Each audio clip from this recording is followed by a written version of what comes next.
Happy Monday, Faith Church family. It's Pastor Mike here. And we talked yesterday about some of the videos that we're going to start sending out. And so I just want to lay that out for you, and then we'll get into one here, spend a few minutes talking about maybe a mindset or a missional attitude that'll be helpful for you.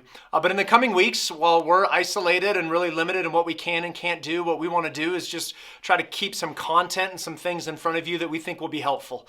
And so here's how this is going to play out. On Monday, one of the staff is going to do something around a Monday motivator or a Monday mindset or something to that nature. Then on Thursday, we're going to deal with a theological item, and that'll be Theological Thursdays. And then on Saturday, there'll be a Sunday morning gathering preparation or a Saturday Sabbath preparation video that'll go out. There'll be short videos, probably 5 to 7 minutes is typically where they'll be, but just trying to be helpful and engaging in this time where we're really limited in ways that we can interact with each other. But since it's Monday, I get to kick this off, and not just a Monday mindset or a Monday motivator. Really, I want us to continue in that M theme, a Monday missional. And how is it that you and I can continue to be missional in this time where we're really isolated from one another? I know a lot of you have asked me, hey, how do I love my neighbor? How do I come alongside people? How do I help, serve, think that way, when really I'm encouraged to stay away from them?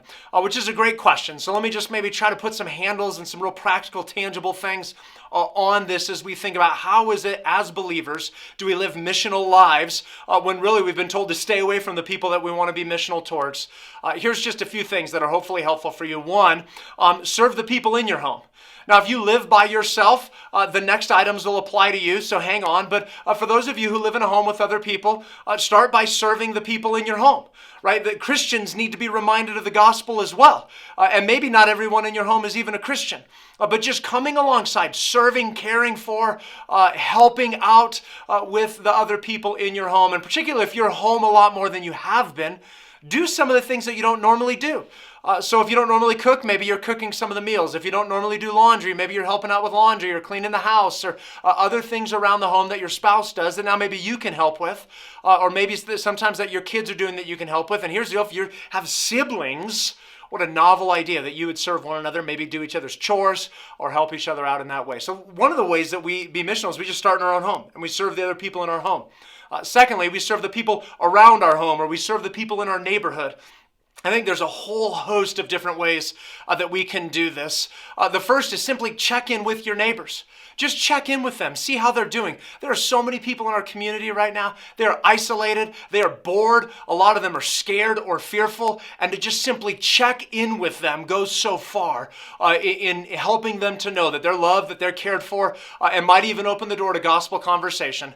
Now, I know what some of you are thinking. Some of you are like, this is kind of embarrassing. I don't know my neighbors. Well, loved ones, I can't think of a better time and a better scenario to get to know your neighbors. And so you might say, how do I do that? This certainly isn't the only way, but one way is write a handwritten note. Yes, you can still do that. Write a handwritten note, put your contact info in it, say, hey, I'm one of your neighbors. I'm guessing you're bored. I'm bored. Maybe we help remedy our boredness by hanging out with one another. And what is boredness? Boredom, not boredness, but you know what I mean. But just stick that note in that door, maybe ring the doorbell. And if you're thinking that's kind of lame, attach it to a plate of cookies. That'll go a lot further. But just begin the conversation or invite your neighbors to just have some kind of conversation. Maybe you're even saying, hey, if I go to the store, I'd love to be able to text you and see if you need things or things of that nature. But just checking in with your neighbors. How are you doing? Are there needs that you have? And that's really the second thing you can do. Ask if they need anything. Right? So if you know neighbors or are connected with neighbors, or as you get to know neighbors, ask if they need things. The other day, my wife was getting ready to go to Sam's Club. She just texted a handful of the people on our street and said, I'm going to Sam's Club. Who needs anything? And so just a simple request like that, where you're just asking people, do you need things? She actually took one of our neighbors got really sunburned, and she just dropped off a thing of aloe for them to use. And so just asking, hey, what do you need? Are there things that you need, ways that you can help, or maybe can I help do something with you in the yard? And you don't even have to have personal interaction, but just checking in to see if there's anything that they need. Another way that you can serve your neighbors is just pay attention to what's coming up for them, or maybe what's been lost for them.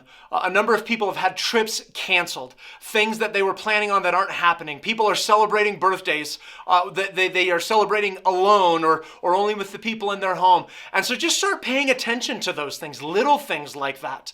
And that maybe, hey, I know you missed out on this trip. We have some good friends that were supposed to go to Italy in a couple months and they can't go. And so maybe we're going to make them a plate of spaghetti and say, hey, we know it's not Italy, but we love you. Or someone who's missing out on a cruise and you drop something off, or whatever it is, simple things like that, simple gestures. Hey, your birthday's coming up. Here's your favorite candy bar. We hope you have a happy birthday. Just little things like that really, really go a long way. It's a great ministry of the gospel. And in the busyness of life, often we miss these opportunities because we're so wrapped up in our own lives. And this is a great time to develop a habit to just be paying attention to what's going on in other people's lives.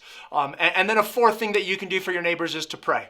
Pray for your neighbors and tell them, hey, I'm praying for you. Is there anything specifically that I can be praying for you about or anything you're worried about? I'd love to just pray for you on these different items. And so we want to serve the people in our home. We want to serve the people in our neighborhood. And then we want to be willing to ask for help.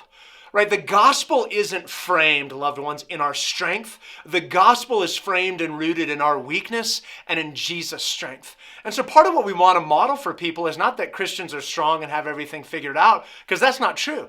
We have a God who's strong and has figured everything out, but we're weak and we're needy.